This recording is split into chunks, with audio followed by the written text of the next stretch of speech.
मनसेचे पुण्यातील माजी नेते वसंत मोरे यांनी राजीनामा दिल्यानंतर राजकीय वर्तुळात जोरदार चर्चा रंगली आहे.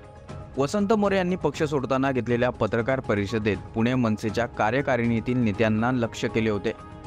या नेत्यांनी सातत्याने गटबाजी करून आपल्याला डावलले. या सगळ्याला कंटाळून आपण मनसेतून कधीही न परतण्यासाठी राजीनामा देत आहोत, असे वसंत मोरे यांनी सांगितले होते. परंतु वसंत मोरे यांनी पक्ष सोडण्यासाठी दिलेले कारण म्हणजे केवळ हिमनगाचे टोक असल्याचे राजकीय जाणकारांचे म्हणणे आहे. आता त्यांच्या राजीनाम्याचं खरं कारण समोर आलंय. फेब्रुवारी महिन्यात घडलेली एक घटना वसंत मोरे यांनी पक्षातून बाहेर पडण्याच्या दृष्टीने ट्रिगर पॉईंट ठरली असे सांगितले जात आहे. राज ठाकरे यांचे पुत्र अमित ठाकरे यांनी वसंत मोरे यांना झापले होते.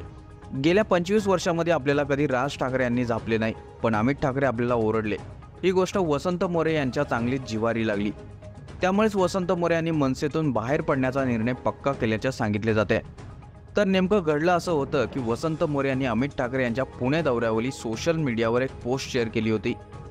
एरवीही वसंत मोरे सोशल मीडियावर व्यक्त होत असतात, परंतु वसंत मोरे यांनी 27 फेब्रुवारी रोजी लिहिलेल्या फेसबुक पोस्टमध्ये मनसेच्या पुण्यातील नेत्यांवर अप्रत्यक्षपणे निशाणा साधण्यात आला होता.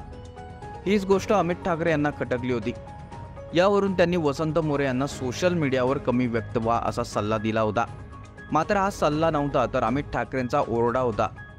त्यामुळे वसंत मोरे दुखावले असल्याचे सांगितले जात आहे.